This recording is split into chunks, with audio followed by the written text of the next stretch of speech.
त्या गवळणी म्हणायच्या, काली काली अलगोगे फंदे क्यों डाले, हमें जिंदा रहने दे मुरली वाले।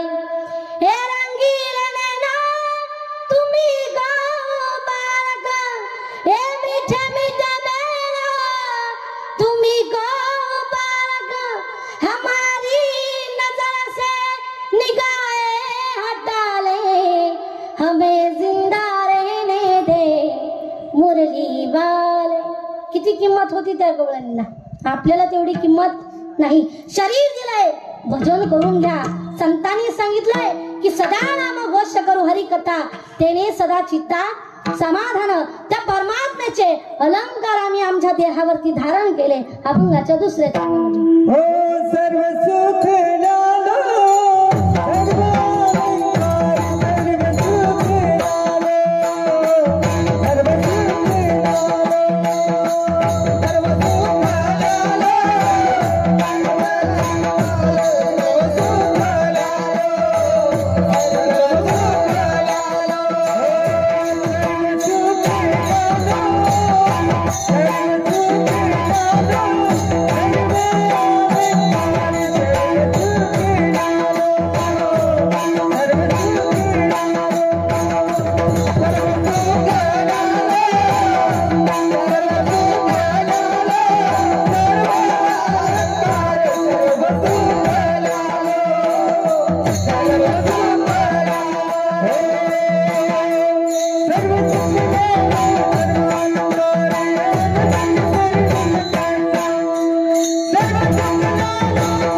सुख तुकोबरे म्हणतात, त्या नामचिंतनाचे अलंकार आम्ही आमच्या देहावरती धारण केले।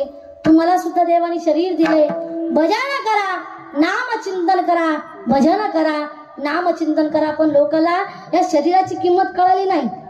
बघा, या जगामध्ये तुम्हाला सगळ्या गोष्टी मिळतील, पण शरीर मिळणार नाही। पुनर्वित्तम पुनर्मित्रम पुनर्भार्य पुनर्मही हे तत्सर्व पुनर्लभ्यम न शरीरम पुनः पुनः।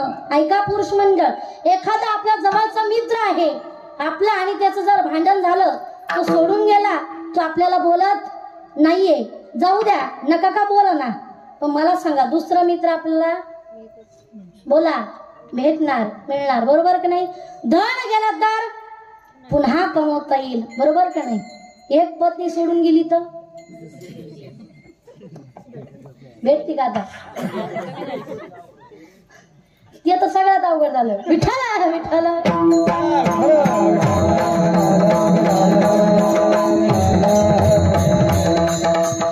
मला सांगायचंय, पत्नी सुद्धा दुसरी भेटेल, हुंडा देऊन, पैसे देऊन, पण शरीर मिळणार नाही।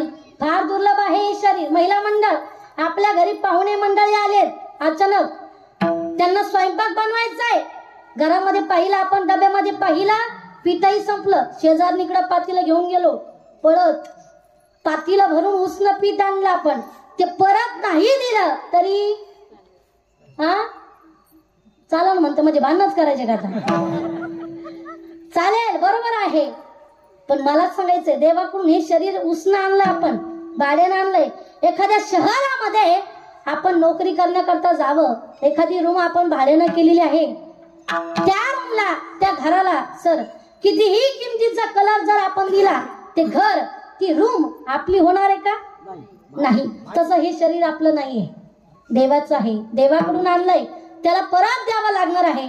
जिंदगी का किराए का घर है, एक ना एक दिन बदलना पडेगा। त्यांनी त्याच्याकडून आणलंय, त्याला परत द्यायचंय। म्हणून हे शरीर फार दुर्लभ आहे. जगामध्ये सगळं मिळेल पण शरीर मिळणार नाही.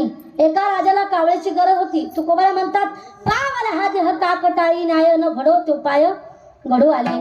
जे शरीर मिळालंय ना ते कावळ्याप्रमाणे मिळालेलं आहे. तुम्ही म्हणताल कावळ्याप्रमाणे नक्की कसं? राजहट्ट, बालहट्ट आणि स्त्री हट्ट हा पुरावाच लागतो. बालहट्ट कशासाठी असतो? बालहट्ट कशासाठी असतो?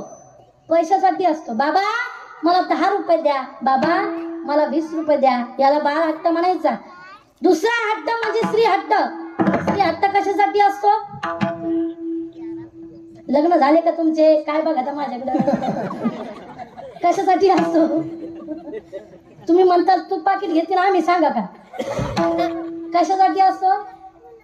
सोन्यासाठी असतो, साडीसाठी असतो. संक्रांत आली बघा आता, बरोबर का नाही? पण ऐका सर, एका गावामध्ये अशी बाई होती, अशी महिला होती, तिला साड्याही जास्त आवडत नव्हत्या, सोनंही तिला जास्त आवडत नव्हतं, पण तिला संगीत वाद्य आवडायचं, जसं तुम्हाला आवडतं तसं.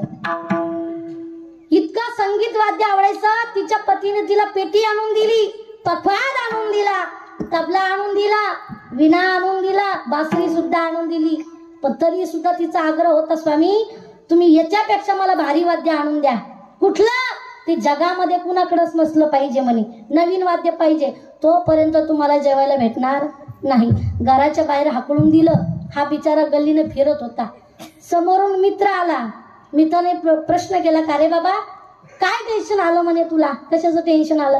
काय नाही म्हणे, पत्नीला संगीत वाद्य आवडतात, तिने सांगितलं तुम्ही पेटी दिली, पखवा दिला, विणा दिला, बासरी दिली, पण याच्यापेक्षा मला जास्त भारी वाद्य आणून द्या म्हणे. तोपर्यंत तुम्हाला जेवायला भेटत नाही. तो मित्र होता भिल्ल समाजाचा. तो म्हणे काळजी करू नका, एक काम करा म्हणे, एक मडकं द्या, 1 मीटर कापड आणा म्हणे आणि 1 सुतळी आणा. याने आणून दिलं सगळं. तो मुलगा रात्रीच्या वेळेला चिंचीच्या झाडावरती गेला. आग्यामवळ हुळवलं त्यांनी दादा, लाल आग्यामवळ हुळवलं, आणि ज्या माशा होत्या ना त्या मडक्यामध्ये कोंडिल्या, वरून फडकं लावलं, घेतलं सुतळीन तोंड बांधून. आता हा मडकं घेऊन येऊ लागला. का रे माझं वाद्य तयार आहे की नाही? हो म्हणे वाद्य तयार आहे. हे म्हणे हे घे तुझं वाद्य. हो बरोबर आहे, हे तर मी नवीनच वाद्य पाहिलंय, पेटी सारखंही नाही, पखवादा सारखंही नाही, तबल्यासारखं सुद्धा नाहीये, नवीन वाद्य दिसतंय. माझी पत्नी सुद्धा खुश होणार. बरोबर आहे, पण या वाद्याला वाजायचं कसं? फार सोपं आहे म्हणे.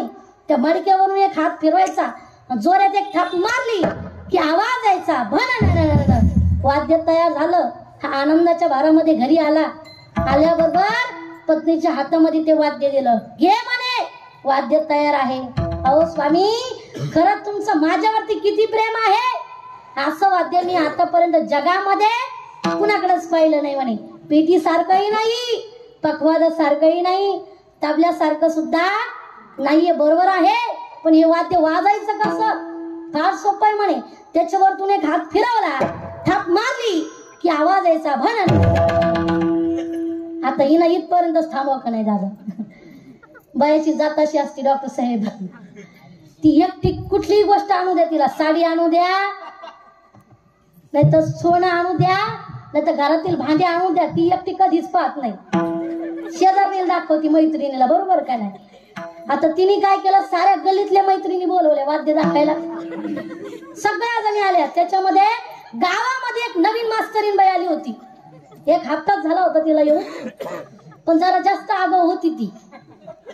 तेवढ्यामध्ये दिवाळीचा परेड होता. घरामध्ये सगळे बसलेले आहेत. फराळ वगैरे केलं, शंकरपाळे खाल्ले बाबा, लाडू खाल्ले, गुलाबजामू खाल्ले. तोंडात पाणी येऊ देऊ नका, दिवाळी निघून गेली आता.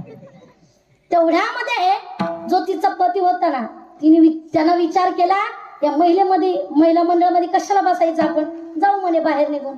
तो बाहेर जात असताना बाहेरून कडी लावून घेतली, गेला मंदिराकडे निघून. पण तेवढ्यामध्ये जी मास्तरीन बाई होती, या वाद्याला वाजायचं कसं माहित आहे? फार सोपं आहे. त्याच्यावरतून एक हात फिरवला, जोरात थाप मारली की आवाज यायचा, भन. एवढ्या खुश झाल्या ती मास्तरीन बाई म्हणती, का हो ताई, असं वाद्य मी आतापर्यंत कुणाकडे जगामध्ये पाहिलेलं नाही. काय सुंदर आवाज येतो. अहो ताई बरोबर आहे, पण याचं तोंड वाजत असताना जर एवढा सुंदर आवाज येतो, याचं तोंड जर उघडलं किती मोकळा आवाज येईल, साऱ्या गावात जाणार. मास्तरीन बाईनं काही ऐकलं नाही, महिला मंडळ तिने तोंड उघडलं. आता 2 दिवसचा उपवास होता माशांना. आशा चावल्या एकमेकीला एवढ खाना मोठ्याने ओरडू लागल्या, वाचवा वाचवा वाचवा. तेवढ्यामधून मध्ये मंदिराकडे एक व्यक्ती चालला होता गल्लीमधून. तो मंदिराकडे गेला. जो घर मालक होता तिथं बसलेला होता, त्याला म्हणू लागला, तुमच्या घरामधून महिलांचा आवाज येतो म्हणे. घर मालक म्हणू लागला, हा आत्ताशी मला वाटतं त्या स्वराच्या तालावरती नक्की ते नाचत असतील. आत्ताशी त्यांचा डान्स रंगामध्ये आला बहुतेक. आता अर्धा तास तिकडे जायची गरज नाही. अर्ध्या तासाने हा घरी आला. कडी उघडली. सुरुवातीला याची बायको बाहेर आली, पत्नी बाहेर आली आणि हा असा करून पाहू लागला. का हो ताई, तुम्हाला मी कुठंतरी पाहिल्यासारखं वाटतंय.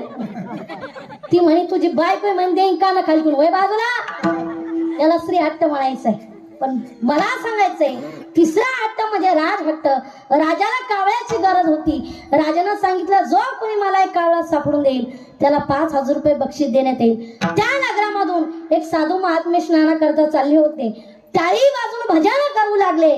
श्रीराम जय राम जय जय श्रीराम, श्रीराम जय राम जय जय श्रीराम.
नाहीतर उठले कधी काळूबाई मध्ये उभं.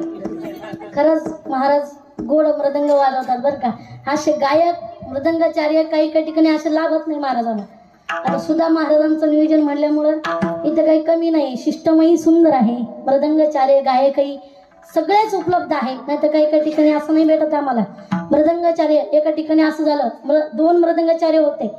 एका बाजूला इकडून बाजूला ओळखीचे होते, पण एक ओळखीचे नव्हते. मी त्यांना म्हटलं, महाराज तुमचा मृदंग जरा कमी झालाय, म्हणजे स्वरातून उतरलाय. महाराज फार हुशार होते. त्यांनी मृदंग उभा केला दादा आणि बोटाने मोजू लागले. मला म्हणे, ताई दुकानामधून जेव्हा घेतला होता तेव्हा पण एवढाच होता आणि आता सुद्धा तेवढाच आहे. तसं दादा नाही केलं बरं. असे मृदंगाचार्य लागतात. पण ऐका, कीर्तन चांगलं निम्म्यामध्ये आलं, अर्ध्यामध्ये आले, रंगात आलं. मी दोघांनाही म्हटलं, तुमचा मेळ काही मला लागणार. एक काम करा, जसा जसा मी पुढे गायन काम करेल ना तसं तसं तुम्ही माझ्या पाठीमागं चालायचं. म्हणजे माझा बोलण्याचा उपदेश असा होता की मला जरा समजून घ्या. ते फार पुढचे निघाले. त्यांनी दोघांनी मृदंग उभे केले, डोक्यावरती घेतले, माझ्या पाठीमागं गेले. मला म्हणे, ताई तुम्ही पुढे पुढे गायन काम करा, आम्ही तुमच्या पाठीमागं चालतो. म्हटलं खाली भेटलं इथं, वरती भेटू नका. पण दादा सुंदर वाजवतात, महाराजही सुंदर गायन काम करतात. असे गायक आम्हाला भेटत नाही. आपण जर पुढे म्हटलं ना, रंगानी रांगत गुलगुला बोलतं, मागचे म्हणते रंगानी रांगत गंगूला बोलतं.